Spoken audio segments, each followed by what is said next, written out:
حسین واڈیلا اور مولانا لیاقت صاحب. یعقوب بلوچ آپ بھی بیٹھے ہیں.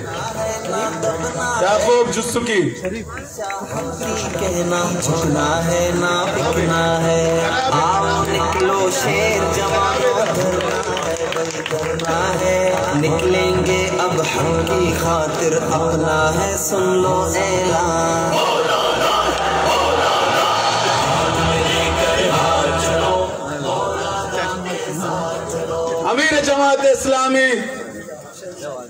امیر جماعت اسلامی محترم سراج الحق صاحب، اسے بلوچی پگڑی اور چادر پہنایا جائے گا.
محترم سراج الحق صاحب شمع گوا کتاب کرتے ہیں. بھرپور شام.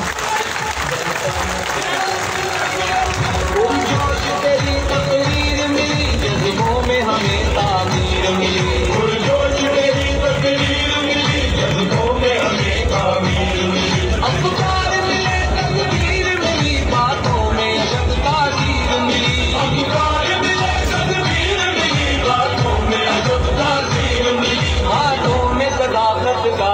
آپ سب سے گزارش ہے ایک دفعہ کھڑے ہو کر امیر جماعت اسلامی پاکستان جناب سراج الحق صاحب کی قیادت میں اور ان کے خطاب کے لیے آپ سب سے گزارش ہے کہ اپنے موبائل کے لائٹ جلائیں اور نعروں کا جواب دیں. اپنے تمام موبائل نکالیں، موبائل کے لائٹ لگائیں. تمام کے تمام دھرنا کے شرکا اپنے موبائل کے لائٹ کھول دیں اور موبائل کو لہراتے ہوئے نعروں کا جواب دیں. نعرہ تکبیر، نعرہ تکبیر، نعرہ تکبیر. مرتے مومن مرتے حق، مرتے مومن مرتے حق. صدائے حق، فدائے حق، صدائے حق، ادائے حق. نعرہ تکبیر. محترم سراج الحق صاحب امیر جماعت اسلامی پاکستان، لائٹ آن کریں اور بیٹھ جائیں.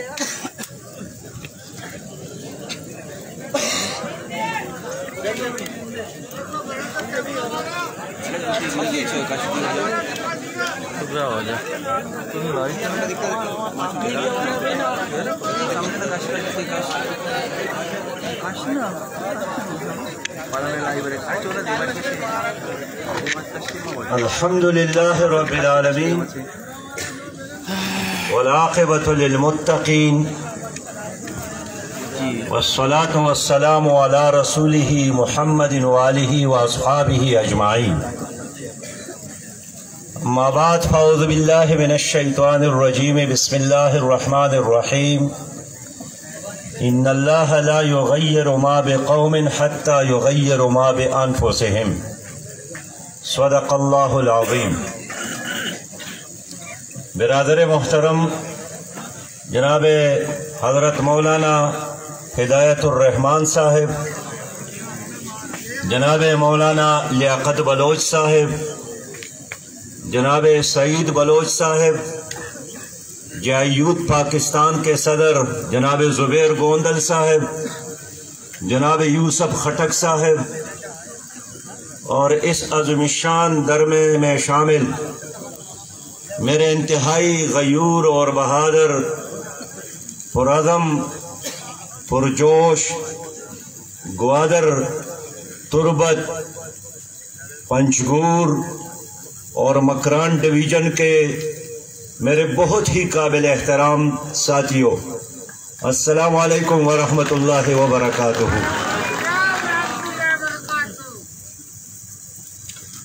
اس عظیم شان پروگرام کے انعقاد پر اور 22 دنوں سے مسلسل دھرنے کے انتظام پر میں گوادر کے تمام دوستوں کو، ساتھیوں کو، خاص کر مولانا ہدایت الرحمان جناب لیاقت بلوچ اور جناب سعید بلوچ کو اور ان کی پوری ٹیم کو مبارکباد پیش کرتا ہوں۔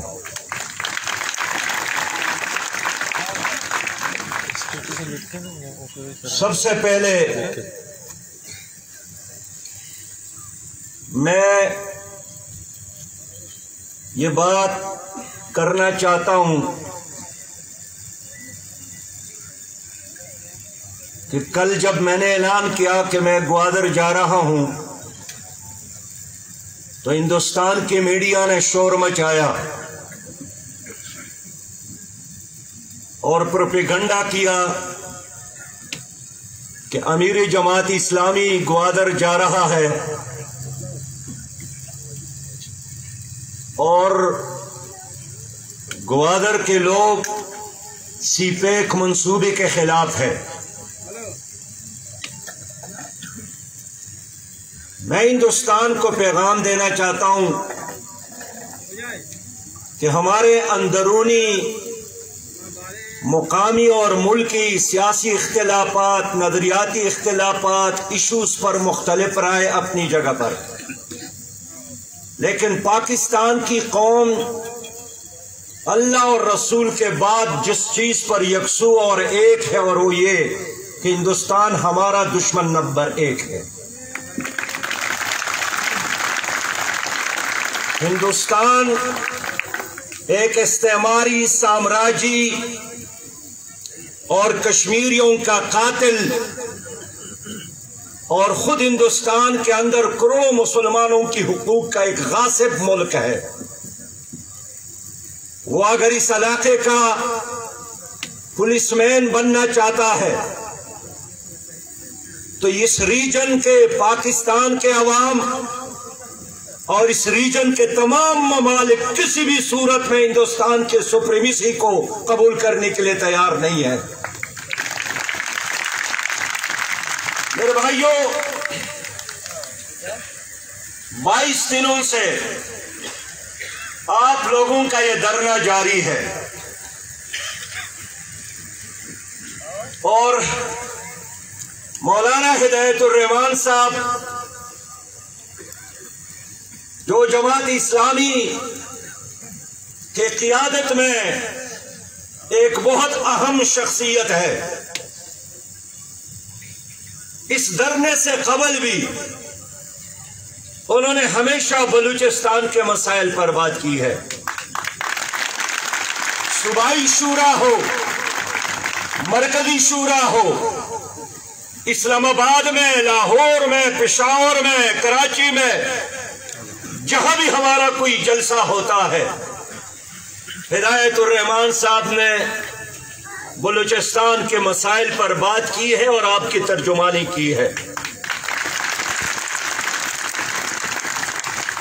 میں آج اس لیے آپ کے پاس آیا ہوں کہ آپ لوگوں کو یہ پیغام دے سکوں کہ آپ لوگوں کے جو ایشوز ہیں، جو مسائل اور مشکلات ہیں، آپ لوگوں کے جو مطالبات ہیں، اس میں ہم آپ کے ساتھ ہیں۔ اس پوری جدوجہد میں آپ اکیلے نہیں ہیں۔ 28 نومبر کو اسلام آباد میں پارلیمنٹ کے قریب ڈی چوک میں ہمارا جلسہ تھا اور ان تمام ایشوز پر ہم نے بڑی جرات اور وضاحت کے ساتھ بات کی ہے کہ گوادر کے لوگ، وہاں کی قیادت، جو بھی مطالبات پاکستان کے وفاقی اور صوبائی حکومت سے کر رہے ہیں، حکومت کو سننا چاہیے۔ 22 دنوں میں صوبائی اور مرکزی حکومت کو یہ مسائل حل کرنا چاہیے تھا، لیکن اندھی، بہری اور گونگی حکومت ہے، جب تک ہاتھ ان کے گریبان تک پہنچ نہ جائیں وہ کوئی چیز محسوس نہیں کرتی۔ میرے بھائیوں، گوادر کے لوگ مظلوم ہیں، بلوچستان کے لوگ مظلوم ہیں، اور میں کہوں کہ 22 کروڑ پاکستان کے لوگ مظلوم ہیں۔ اس ملک پر گزشتہ 74 سالوں سے ایک خاص طبقے کی حکومت ہے، یہ انگریزوں کا پالا ہوا طبقہ، یہ ایسٹ انڈیا کے ایجنٹ، جن کے بڑوں نے انگریزوں کی بوٹ پالش کیے تھے، ان کے گھوڑے مالش کیے تھے، انگریز چلا گیا اور ان کے غلاموں نے یہاں کی سیاست پر قبضہ کی، یہاں کے وسائل پر قبضہ کی۔ یہ بڑے بڑے چند جاگیردار لوگ تھے، بینکوں سے بڑے بڑے قرضے لیے صنعت کار بن گئے، اپنے بچوں کو باہر پڑھا کر بیوروکریٹ بن گئے، اور اب ایوانوں میں بھی وہ موجود ہے، دفاتر میں بھی وہ موجود ہے، سیاست پر بھی ان کا قبضہ ہے، میڈیا ہاؤسز پر بھی ان کا قبضہ ہے، اور 22 کروڑ عوام، مظلوم اور مجبور عوام، ان کے سننے کے لیے عدالتیں بھی بند، انصاف کے دروازے بھی بند، ایوانوں کے کلکے اور دروازے بھی بند، اور یہی وجہ ہے کہ عوام کے ساتھ صرف اور صرف ایک راستہ ہے، وہ احتجاج کا راستہ ہے۔ گزشتہ موسم سرما میں مچھ میں 10 مزدور شہید کیے گئے، قتل کیے گئے، ان کے سروں کو ان کے تنوں سے جدا کیا گیا، انہوں نے اپنی لاشوں کو اٹھا کر سڑک پہ رکھا، اور معصوم مطالبہ تھا کہ وزیر اعظم آ جائیں اور ہمیں تسلی دے۔ وزیر اعظم نے اعلان کیا کہ یہ لوگ مجھے بلیک میل کرنا چاہتے ہیں، اور میں بلیک میل ہونے والا نہیں ہوں۔ ہدایت الرحمان موجود ہے، 11-12 دن وہ لاشیں ادھر پڑی رہی، میں وہاں پر پہنچا، رات کے سردی کے دن کے 4 بجے تھے، رات کے 4 بجے تھے، شدید سردی تھی، میں دیکھنا چاہتا تھا کہ کون لوگ ہیں جو ہمارے معصوم وزیر اعظم کو بلیک میل کرنا چاہتے ہیں۔ میں نے ان کے بچوں کو دیکھا، پٹی پرانے کپڑے پہنے تھے، ان کے مائیں اور بہنیں اور بیٹیاں جو ان کے لاشوں کے ساتھ لپٹ کر رو رہی تھی، ان کے دوپٹے پرانے تھے، اور مجھے احساس ہوا کہ غریب لوگ ہیں۔ اگر یہ وی آئی پی ہوتے، کوئی سینیٹر کا بیٹا ہوتا، کوئی وزیر کا بیٹا ہوتا، کوئی مشیر کا بیٹا ہوتا، تو صدر پاکستان، وزیر اعظم پاکستان، گورنر اور وزیر اعلیٰ، یہ سب یہاں پر حاضر ہوتے، لیکن اس ملک میں غریب کی آواز سننے کے لیے کوئی بھی تیار نہیں ہے۔ میرے دوستو، آج میں آپ کے پاس اس لیے آیا ہوں کہ اس مجمع میں بیٹھنا اس سڑک پر بیٹھنا، آپ لوگوں کے ساتھ یہ چند لمحے میں گزارنا اپنے لیے ثواب سمجھتا ہوں، سعادت سمجھتا ہوں۔ محبت کرنا، غریب کے ساتھ پیار کرنا، یہ اللہ کی محبت کی حصول کا ذریعہ ہے۔ نبی مہربان صلی اللہ علیہ وسلم سے ایک صحابی نے پوچھا تھا کہ قیامت میں ہم آپ سے کیسے ملیں گے؟ وہاں تو اول اور آخر ساری مخلوقات ہوگی، انسان ہی انسان ہوں گے۔ نبی مہربان نے فرمایا قیامت کے دن مجھ سے ملنا ہو تو مجھے فقیروں میں تلاش کرو، مجھے مسکینوں میں تلاش کرو، مجھے غریبوں کے صف کے اندر تلاش کرو۔ محمد مصطفیٰ صلی اللہ علیہ وسلم ادھر ہی آپ سے ملے گا۔ یہی وہ غریب لوگ ہیں۔ نعرہ تکبیر! نعرہ تکبیر! یہ غریب لوگ، یہ مزدور لوگ، یہ کاشتکار لوگ، یہ ماہی گیر، یہ اصل میں اس ملک کا حقیقی سرمایہ ہے۔ اس ملک کی عزت آپ لوگوں کی وجہ سے ہے۔ اس ملک کے اصل محافظ آپ ہیں۔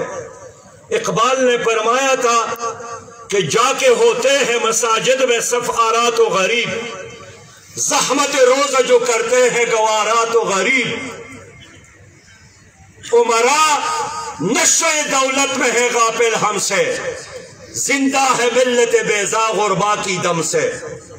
یہ ملت اور یہ امت زندہ ہے آپ لوگوں کی وجہ سے۔ آپ محب وطن ہیں، آپ اسلام کے سچے سپاہی ہیں، اور کل اگر پاکستان پر اللہ نہ کرے کوئی برا وقت آیا تو یہ سارے وی آئی پی یہ لندن اور امریکہ بھاگ جائیں گے، اور ہمارے اور آپ کے لیے اسی زمین میں مرنا بھی ہے، یہ ہمارے لیے مسجد بھی ہے، یہ ہمارے لیے ماں کے گود بھی ہے، ہماری زندگی کا آخری لمحہ اور خون کا آخری قطرہ قربان ہے اس دھرتی پر۔ ہمارا کوئی اور ملک نہیں ہے، یہی ہمارا اول اور آخر ہے۔ میرے دوستوں اور میرے بھائیوں، میں اس لیے آپ کے پاس آیا ہوں کہ ہمیشہ بلوچستان کی ترجمانی، بلوچستان کی حقوق پر بات چوک اور چوراہوں میں بھی ہم نے کی ہے، اور آپ کی حقوق کی بات سینٹ اور قومی اسمبلی میں بھی ہم نے کی ہے۔ میرے پیارے بھائیوں، پاکستان کے 22 کروڑ عوام کو یہ بات معلوم ہے کہ بلوچستان رقبے کے لحاظ سے پاکستان کا بڑا صوبہ 40% علاقہ ہے، 80% پاکستان کے معدنیات اس صوبے بلوچستان میں ہے۔ یہ چاغی ہے بلوچستان کا ضلع، یہاں ریکوڈک دنیا کا 5واں سونے کا بڑا ذخیرہ بلوچستان میں ہے۔ یہ معدنیات سے مالا مال پاکستان، لیکن افسوس یہ ہے کہ جو صبح سوئی گیس کے مقام پر روزانہ 363 ملین مکہ فٹ دیتی ہے، اس دھرتی کے بچے گیس کی سہولت سے، گیس کے نعمت سے محروم ہے۔ آخر کیوں؟ اس ملک میں تانبا ہے، اس صوبے میں، اس ملک میں کاپر موجود ہے، اس ملک کے ساتھ 950 کلومیٹر ساحل موجود ہے، جو دنیا کے بہت کم ممالک کے ساتھ یہ نعمت موجود ہے۔ لیکن اس سب کچھ کے باوجود کہ بلوچستان کے لوگ محنت کرنے والے، بلوچستان کا نوجوان انتہائی ذہین اور پتین اور جینیس طالب علم اور نوجوان، لیکن یہاں کا بوڑھا باپ علاج سے محروم ہے، یہاں کا نوجوان روزگار سے محروم ہے، یہاں کا بچہ تعلیم سے محروم ہے، یہاں کا مظلوم انصاف سے محروم ہے۔ اور آج یہ دھرنا یہ ان محرومیوں کا نتیجہ ہے کہ جس کی وجہ سے ہر فورم پر بات اٹھانے کے باوجود بھی آپ کے مسائل حل نہیں ہوتے۔ میرے دوستو، بلوچستان کو دینے کی ضرورت نہیں ہے۔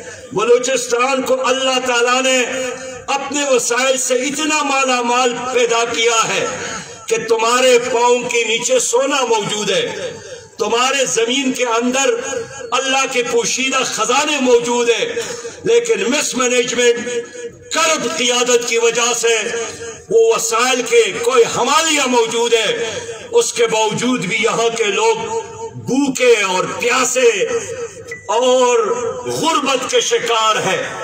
گزشتہ عرصے میں ٹرانسپیرنسی انٹرنیشنل نے ایک سروے کیا اور اس سروے میں یہی بتایا گیا کہ ملک کے ہر صوبے میں کرپشن ہے، لیکن پاکستان کے صوبہ بلوچستان میں 65% کرپشن ہے۔ یعنی اگر کسی سکیم کے لیے 1 کروڑ روپے ریلیز کیے جاتے ہیں تو 1 کروڑ میں سے 65 لاکھ روپیہ خرد برد ہو جاتے ہیں، اور یہی وجہ ہے کہ بلوچستان کا غیرت مند شہری وہ غریب ہے، اور تمہاری سرکاری افسروں کے پانی کی ٹینکی سے 60 لاکھ اور 60 کروڑ روپیہ نکل آتے ہیں۔ یہ 65 کروڑ روپیہ کس کی ہے؟ یہ آپ کا خون پسینہ ہے، یہ آپ کے جیبوں میں وہ جو 1 روپیہ آپ کما کر رکھتے ہیں، یہی لوگ کرپشن کر کے اس کو تمہارے جیبوں سے نکالتے ہیں، اور ظالم حکومت اور ظالم انتظامیہ کا پاؤں ہمارے گردنوں پر اور ان کے ہاتھ ہمارے جیبوں پر ہے۔ یہی وجہ ہے میرے دوستو کہ آج اس ملک کا عام شہری غربت سے دوچار ہے۔ میں اس لیے آپ کے پاس آیا ہوں کہ اس نظام کے ہوتے ہوئے انصاف ملنا ممکن نہیں ہے۔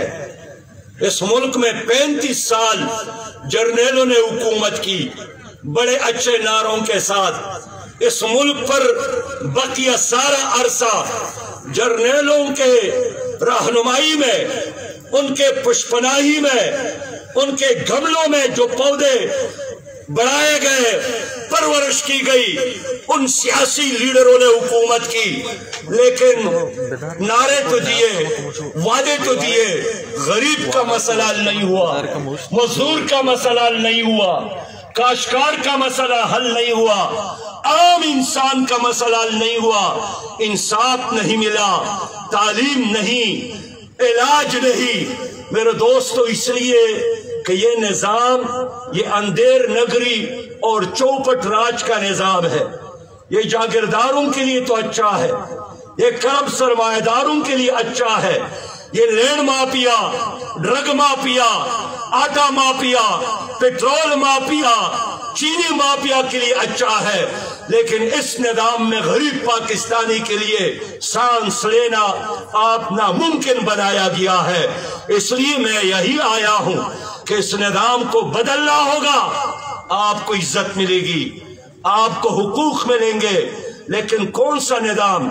یہ نظام نہ ہو تو پھر کون سا نظام؟ وہ نظام جو رحمت للعالمین نے اللہ کی طرف سے ہمارے لیے لایا ہے،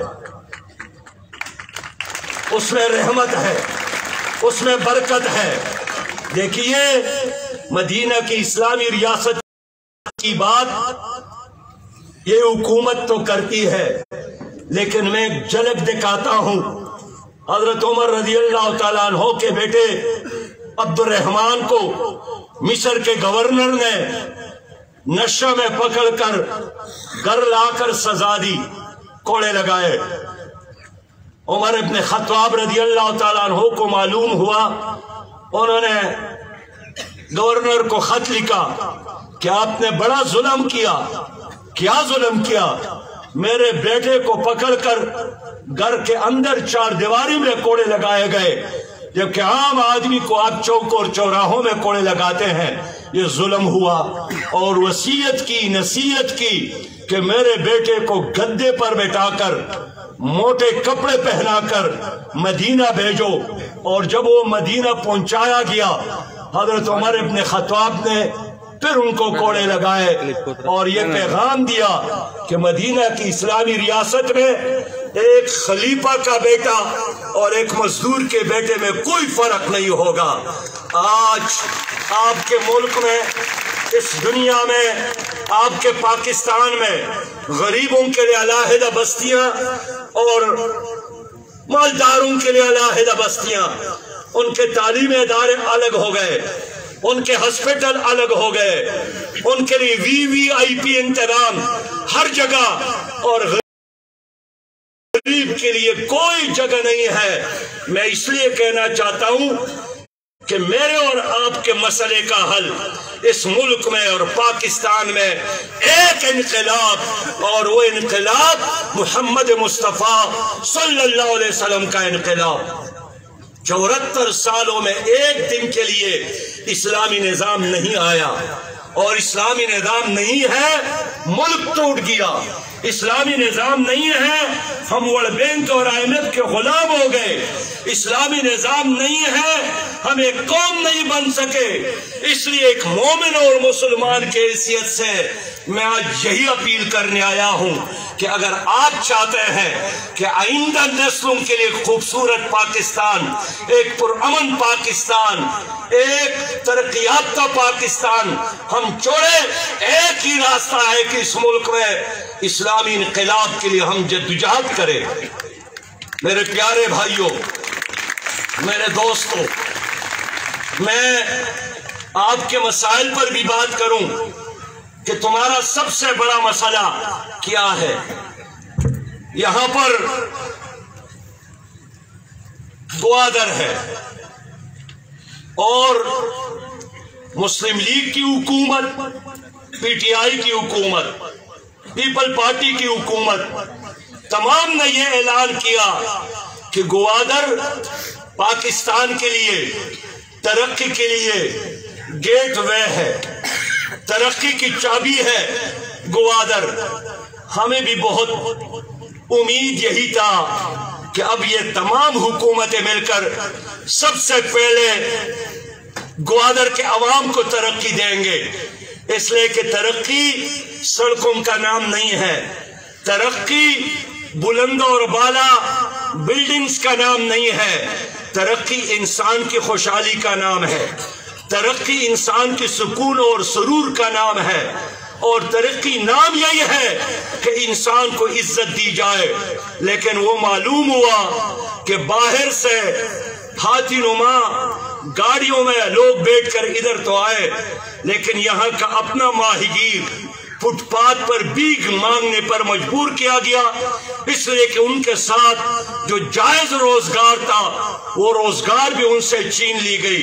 میں مولانا ہدایت الرحمان کے اس بات کے ساتھ 100% اتفاق رکھتا ہوں کہ اس نے ہر جگہ یہ بات کی کہ ہم مانگنے والے نہیں ہیں، وہ جو 1 کروڑ نوکریاں ہیں وہ آپ کو مبارک، لیکن ہمارے آباء و اجداد جس کو اللہ تعالیٰ نے کوئی اور چیز تو نہیں دی لیکن سمندر کا تحفہ دیا، یہ سمندر ہم سے نہ چھینو، یہ اللہ نے ہمیں دیا ہے، اللہ کی تقسیم پر وار نہ کرو اور ہمیں اپنے پانی سے محروم نہ رکھو۔ لیکن آج سمندر کے ساحل پر یہاں کے لوگ پانی سے محروم ہے، یہاں پانی نہیں ہے، لوگوں کو پتہ نہیں ہے کہ گوادر کیا ہے، گوادر میں پانی نہیں ہے، گوادر کے لوگوں کے ساتھ ظلم ہو رہا ہے۔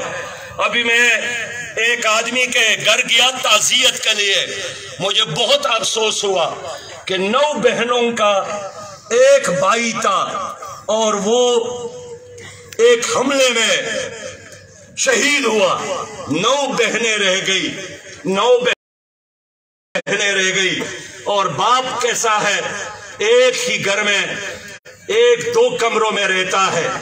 میں اس لیے کہنا چاہتا ہوں کہ یہ سمندر ہے، یہ گوادر ہے، یہ بلوچستان ہے، یہاں کے معدنیات اور وسائل، یہاں کے قدرتی وسائل، اس پر سب سے پہلا حق گوادر کے عوام کا، مکران کے عوام کا، پنجگور کے عوام کا، تربت کے عوام کا اور یہاں کے عوام کا ہے۔ کوئی مائی کا لال آپ کا حق آپ سے نہیں چھین سکتا۔ ہم آپ کے ساتھ کھڑے ہیں، ہم انصاف کی بات کرتے ہیں، ہم عدل کی بات کرتے ہیں، ہم دہشت گرد نہیں ہیں، ہم حساب کتاب کی بات کرتے ہیں۔ میرے دوستو، یہ کیا آسان کام مشکل بنایا گیا کہ یہاں کے لوگ مومن کرتے ہیں تو اپنی ملک میں ہر کلومیٹر بعد اس کو جامع تلاشی دینا پڑتا ہے، اور پھر مائیں بہنیں اور بیٹیاں سکولز اور کالجز اور ہاسپٹل جب جاتی ہیں، ہر جگہ اس کے چادر کو، اس کے برقعے کو شک کے نگاہ سے دیکھا جاتا ہے۔ میں اس لیے کہنا چاہتا ہوں، حکومت کو عوام پر اعتماد کرنا چاہیے، حکومت کو بلوچوں پر اعتماد کرنا چاہیے۔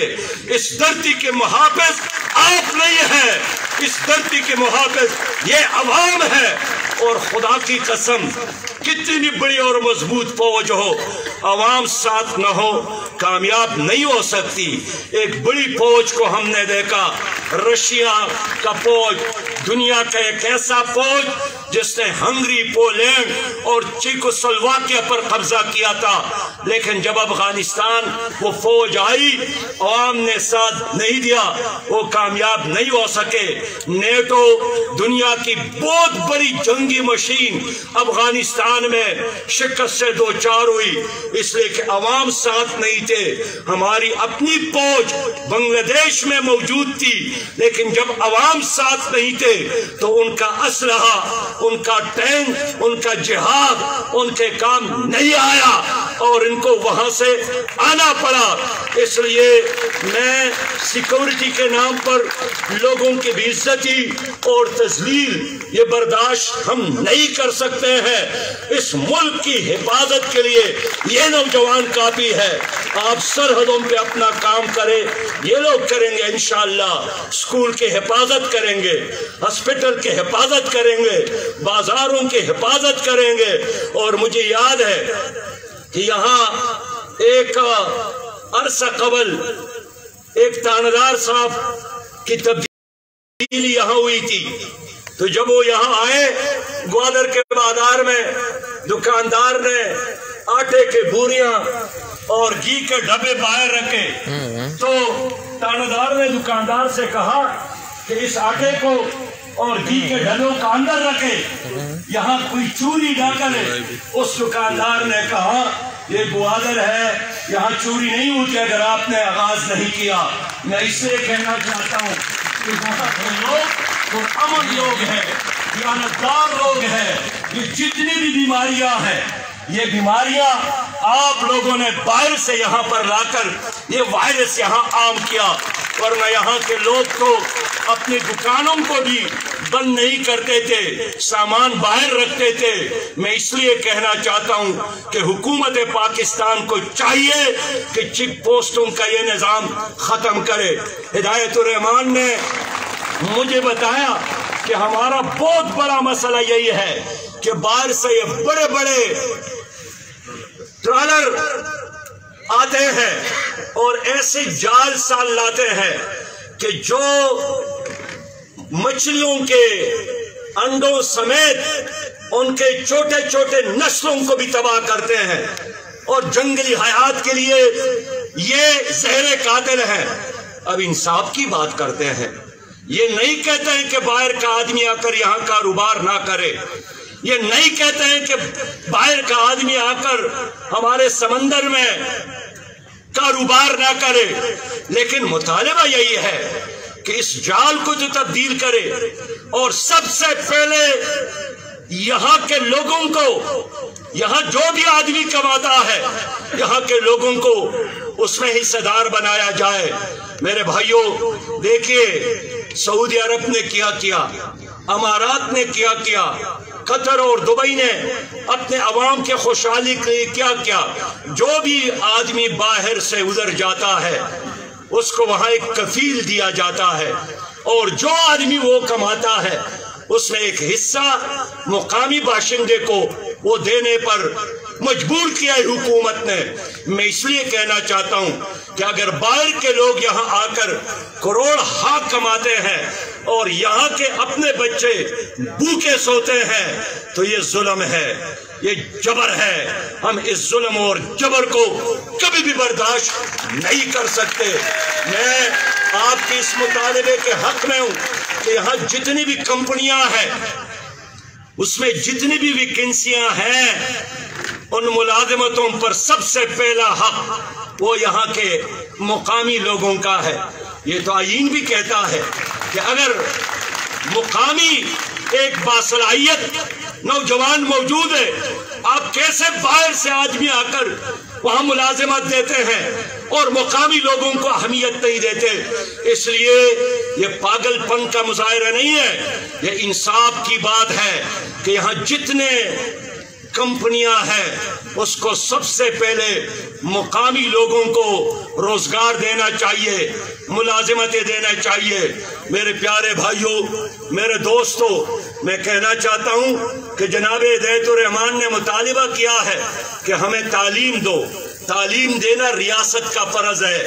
یہاں اتنا بڑا بلوچستان ہے, صرف 97 کالجز ہیں. 97 کالجز تو آپ کے مکران ڈویژن میں ہونا چاہیے, لیکن یہاں تعلیم کے دروازے بند ہیں.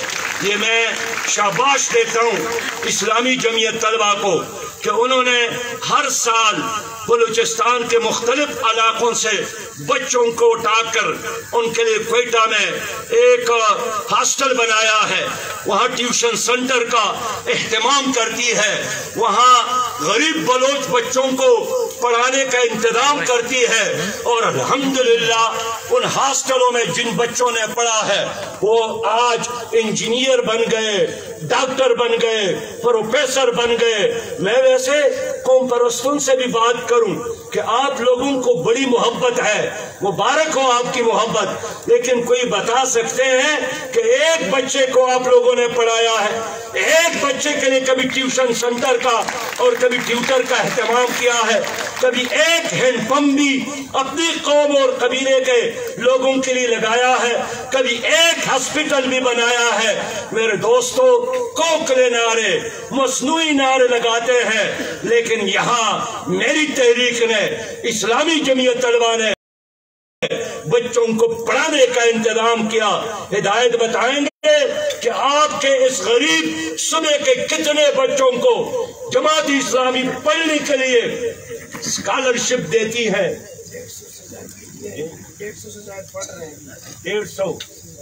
150 سے زیادہ بچے جن کو اسکالرشپ دی جاتی ہے. ہم ان کے رنگ کو, ہم ان کے نسل کو, ہم ان کے قبیلے کو, ہم ان کے مسلک کو نہیں دیکھتے, ہم ان کے پارٹی کو نہیں دیکھتے, لیکن ہم چاہتے ہیں کہ بلوچ طالب علم ترقی کرے. آپ کی اس بلوچستان کے قوم پرستوں کو بتانا چاہتا ہوں جو آج ہدایت الرحمان صاحب کی اس دھرنے میں آنا بھی گوارا نہیں کرتے, ان کے علم میں لانا چاہتا ہوں کہ یہ ہدایت الرحمان صاحب ہے جس کی قیادت میں یہ اسلامی تحریک ہے, یہ جماعت اسلامی ہے جس کے اہتمام اور سرپرستی میں 2000 سے زیادہ بچوں, یتیم بچوں کے پرورش کا ہم کر رہے ہیں. ان کی تعلیم کا انتظام, ان کی تربیت کا انتظام, ان کو یہی سلوگن ہم نے دیا ہے کہ بچوں پڑھو اور آگے بڑھو, پڑھو اور پاکستان کی قیادت کرو. ہم اس لیے بلوچ نوجوان اور بلوچ بچوں سے پیار کرتے ہیں. میرے دوستو, میرے بھائیوں, میں پاکستان کی حکومت سے کہنا چاہتا ہوں, خاص کر عمران خان صاحب سے جنہوں نے وعدہ کیا تھا, آپ لوگوں کو بھی یاد ہوگا کہ میں نے تو دھرنا دیا اور میری حکومت میں جس نے بھی دھرنا دیا میں اس کو کھانا بھی دوں گا, میں اس کو پانی بھی دوں گا. لیکن میں پوچھنا چاہتا ہوں کہ کھانا اور پینا تو بات کی بات ہے, اس نے, ان کے گورنر نے, ان کے وزیر اعلیٰ نے, ان کے کسی صدر نے یہاں آنا بھی گوارا نہیں کیا اور شک کے نگاہوں سے دیکھتے ہیں. میں یقین کے ساتھ کہہ سکتا ہوں کہ برا وقت آئے گا, یہ حکمران بھاگ جائیں گے اور یہ لوگ اپنی دھرتی کا حفاظت کریں گے. میں انصاف کے ساتھ کھڑا ہوں، میں حق کے ساتھ کھڑا ہوں، میں سچ کے ساتھ کھڑا ہوں، اور یہی مطالبہ کرنے آیا ہوں کہ جو لوگ یہ سوچتے ہیں کہ یہ بلوچ ڈرنے والے ہیں، یہ بھاگنے والے ہیں، یہ اپنا کام چھوڑنے والے ہیں، نہیں نہیں، ایسا نہیں ہے۔ ان کو سننا پڑے گا اور ان کے مطالبات کو منظور کرنا پڑے گا۔ میں یہ بات بھی کروں کہ یہاں مسنگ پرسنز ہے ہزاروں کی تعداد میں، اور جب عمران خان حکومت میں نہیں تھے تو یہی بات کرتے تھے، یہی تنقید کرتے تھے نواز شریف کی حکومت پر، زرداری کی حکومت پر، لیکن آج ان کی حکومت میں بھی لوگوں کو اٹھایا جا رہا ہے۔ مجھے ابھی گوادر کے ایک آدمی نے بتایا کہ مجھے فون کیا گیا اور میں نے اپنے بیٹے کو خود اٹھا کر ان کے دفتر میں لے گیا۔ ایسا آدمی جس کا اپنا بھانجا شہید ہوا تھا، اور اگلے دن ان کو پتہ چلا کہ ان کے بیٹے پر FIR درج کی گئی اور اس میں لکھا گیا ہے کہ مجھے تربت میں پکڑا گیا، گرنیٹ کے ساتھ پکڑا گیا۔ یہ جھوٹ، یہ دھوکہ، یہ ظلم اب نہیں چلنا چاہیے، یہ کھیل بند ہونا چاہیے۔ انسان نے چاند پر قدم رکھا، انسان مریخ کی طرف جا رہا ہے، انسان ترقی کر رہا ہے، اور ہمارے ملک میں عدالتیں ہیں، اور عدالتوں کے علاوہ زمین دوز عدالتیں ہیں۔ میں کلیئر کرنا چاہتا ہوں کہ میں یہ بات بالکل اہتمام کے ساتھ کرنا چاہتا ہوں کہ پاکستان صدر پاکستان کا نہیں ہے، یہ وزیر اعظم کا بھی نہیں ہے، یہ آرمی چیف کا بھی نہیں ہے، پاکستان چیف جسٹس کا بھی نہیں ہے، پاکستان 22 کروڑ عوام کا ہے۔ 22 کروڑ عوام، 22 کروڑ میری قوم وہ ٹیکس دیتی ہے، ان کے ٹیکسز پر یہ عدالتیں چلتی ہیں، یہ ایوانے چلتے ہیں، تم تنخواہیں لیتے ہو۔ اس لیے چیف جسٹس کو انصاف کرنا چاہیے، ایوانوں کو قانون سازی کرنا چاہیے، اور سیکورٹی کے لوگوں کو، آرمی کو وہی کام کرنا چاہیے جو آئین میں قوم نے ان کے حوالے کیا ہے، جو آئین نے ان کے ذمہ داری لگائی ہے۔ لیکن آج یہاں عدالتوں میں انصاف نہیں ہے، اور انصاف ایسی ہے جس کا میں نے تذکرہ کیا کہ شرم کی بات نہیں ہے کہ ہم 22 کروڑ ہے، ہم ایٹمی پاور ہے، لیکن اس سب کچھ کے ہونے کے باوجود بھی میرے ملک کی عدالتوں میں انصاف نہیں ہے۔ اگر آپ انصاف نہیں دے سکتے تو پھر ان اداروں کو، ان عدالتوں کو تانا لگائے۔ قبائلی نظام کے تحت لوگ اپنے فیصلے پھر خود ہی کریں گے، لیکن یہ نہیں چل سکتا کہ عدالت بھی ہے اور عدالت کے ماورا یہاں فیصلے بھی ہوتے ہیں۔ میں قانون چاہتا ہوں، میں عدل چاہتا ہوں، میں انصاف چاہتا ہوں، میں آئین کی حکمرانی چاہتا ہوں، میں افراد کی بادشاہت نہیں، اللہ کی بادشاہت اور اس کی حاکمیت پر یقین رکھتا ہوں۔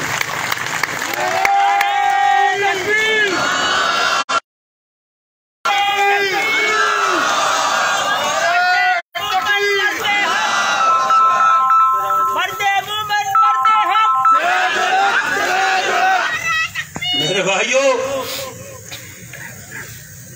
آج تجارت کو، یہ صرف یہاں نہیں ہے، مغربی ممالک میں بھی یہی ہے، امریکہ اور کینیڈا کے درمیان بھی یہی ہے، میکسیکو کے بارڈر پہ بھی یہی ہو رہا ہے۔ دنیا میں جہاں جہاں دو ممالک کے طویل بارڈر ہیں، وہاں حکومتیں ایک کڑکی کھلتی ہے، تو ان اداروں میں، ان سرحدوں پر، ان علاقوں میں اسکول نہیں، کالج نہیں، کارخانہ نہیں، کوئی اور ترقی کا کوئی کام نہیں، حکومت کی طرف سے کوئی سبسڈی نہیں۔ آخر کیا کرے؟ کیا زہر کی گولیاں کھا کر خودکشی کرے؟ لیکن اگر لوگ محنت کرتے ہیں، لوگ مشقت کرتے ہیں، اپنے بچوں کے لیے رزق حلال کمانے کا انتظام کرتے ہیں، تو پھر بارڈر ٹریڈ اس پر پابندی نہیں ہونا چاہیے. اور پابندی کیا ہے؟ کہتے ہیں پابندی نہیں ہے، عام آدمی کے لیے پابندی ہے. سرکاری لوگ وہی کام کرتے ہیں جن کے خلاف یہ خود پروپیگنڈا کرتے ہیں. میں اس لیے کہنا چاہتا ہوں کہ ان راستوں کو بند نہیں کرنا چاہیے. آپ کے ساتھ کوئی متبادل پروگرام ہے تو ہمیں بتائیں، ہمیں دکھائیں. میرے پیارے بھائیوں، کچھ لوگ پروپیگنڈا کر رہے ہیں آپ کے اس دھرنے کے خلاف کہ سی پیک کا ہے. آج اچھا ہوا کہ ہدایت الرحمان صاحب نے بڑے واضح الفاظ میں اعلان کیا کہ ہم سی پیک کے مخالف نہیں ہیں. کوئی پاگل بھی سی پیک کا مخالف نہیں ہے. ملک ترقی کرے تو کون مخالف ہے؟ سڑکیں بنے تو کون مخالف ہے؟ انڈسٹریل اسٹیٹ بنے تو کون مخالف ہے؟ مقامی لوگوں کو روزگار ملے تو کون مخالف ہے؟ اور ہم تو یہی چاہتے ہیں کہ جس طرح متحدہ عرب امارات نے، وہاں بھی کوئی تیل تو نہیں ہے لیکن ایک ساحل کو انہوں نے استعمال کیا اور اس کے نتیجے میں انہوں نے ترقی کی. ہم بھی یہی چاہتے ہیں کہ یہ علاقہ بھی اسی طرح ترقی کرے. انشاءاللہ تعالی وہ دن تو ضرور آئے گا. لیکن یہ بالکل صحیح بات انہوں نے کی ہے کہ سی پیک کے ساتھ بلوچستان کے لوگ کھڑے ہیں، لیکن یہ بھی چاہتے ہیں کہ سی پیک میں بلوچستان کے لوگوں کو حصہ دیا جائے. یہ اس حکومت کی نادانی ہے کہ پہلے یہی وزیر اعظم جب دھرنے میں موجود تھے اور چین کے صدر کا دورہ تھا تو ان کے دھرنے کی وجہ سے اس نے وہ دورہ کینسل کیا تھا. اور آج بھی ان کے کوتاہ نظری سے، ان کے مس مینجمنٹ سے یہ پورا پروجیکٹ ایک مشکل سے دوچار ہے. ہم تو چاہتے ہیں، اور میں چائنا کی حکومت کو یقین دلاتا ہوں کہ آپ خود آ کر یہاں دیکھ لیں بلوچستان کے مسائل کو، گوادر کے مسائل کو، اور آپ محسوس کریں گے کہ یہاں کے لوگ سب سے زیادہ چاہنے والے ہیں ترقی کا. لیکن مسئلہ ہمارے وفاقی حکومت کے غلط پالیسیوں کا ہے. میں ایک بار پھر چائنا کو یہ پیغام دینا چاہتا ہوں کہ پاکستان کے لوگوں کا اگر کسی چیز پر اتفاق ہے تو سی پیک کا یہ بہت بڑا پلان ہے. میں جانتا ہوں انڈیا نہیں چاہتا ہے کہ سی پیک کامیاب ہو جائے. میں یہ بھی جانتا ہوں امریکہ اس پورے پروجیکٹ کا شدید مخالف ہے. ہم یہ بھی جانتے ہیں کہ جو پاکستان کا دشمن ہے وہ اس منصوبے کو ناکام دیکھنا چاہتے ہیں. لیکن ہم حکومت سے ضرور کہیں گے کہ جو گیٹ وے ہے بلوچستان کا، پاکستان کا، ترقی کا، وہاں کے لوگوں کے چہروں پر میں مسکراہٹیں دیکھنا چاہتا ہوں. وہاں کے بچوں کے ہاتھوں میں کتاب دیکھنا چاہتا ہوں. وہاں کے نوجوانوں کو میں روزگار دلانا چاہتا ہوں. وہاں کے لوگوں کو میں انصاف کے روشنی میں دیکھنا چاہتا ہوں. میرے پیارے بھائیوں، پاکستان ہمارا ہے، پاکستان آپ کا ہے. آپ کے بڑوں نے پاکستان بنایا. اور آپ کو یاد ہے کہ جب قائد اعظم محمد علی جناح تحریک پاکستان میں تقریریں کرتے تھے، انگریزی میں کرتے تھے. لوگ نہیں سمجھتے تھے انگریزی کو، لیکن قائد اعظم کے ایک بات پر لوگ عاشق ہو گئے، یقین کر گئے کہ جب وہ انگریزی میں تقریر کرتے کرتے یہ بات کرتے کہ پاکستان کا مطلب کیا، لا الہ الا اللہ. لوگوں نے لا الہ الا اللہ کا ساتھ دیا، لوگوں نے اس کلمے پر ایمان لایا تھا. ان کا یہی ایمان اور یقین تھا کہ پاکستان بنے گا یہ خلافت کا مرکز، یہ اسلام کی حکومت، مدینہ کی اسلامی ریاست. لیکن 74 سالوں میں ایک دن کے لیے پاکستان اسلامی نظام سے روشن ہم نے نہیں دیکھا. اس کا نتیجہ پاکستان کا جغرافیہ تباہ ہو گیا. اس کا نتیجہ ہم ایک قوم نہیں بن سکے. اس کا نتیجہ ہم آج بھی ورلڈ بینک اور IMF کے غلام بن گئے. میں اپنی قوم سے پوچھنا چاہتا ہوں کہ جب پاکستان دنیا میں 22 کروڑ آبادی والا ملک ہے، ایٹمی صلاحیت رکھتا ہے، پاکستان گندم پیدا کرنے والا 8واں بڑا ملک ہے، پاکستان گنا پیدا کرنے والا 7واں بڑا ملک ہے، پاکستان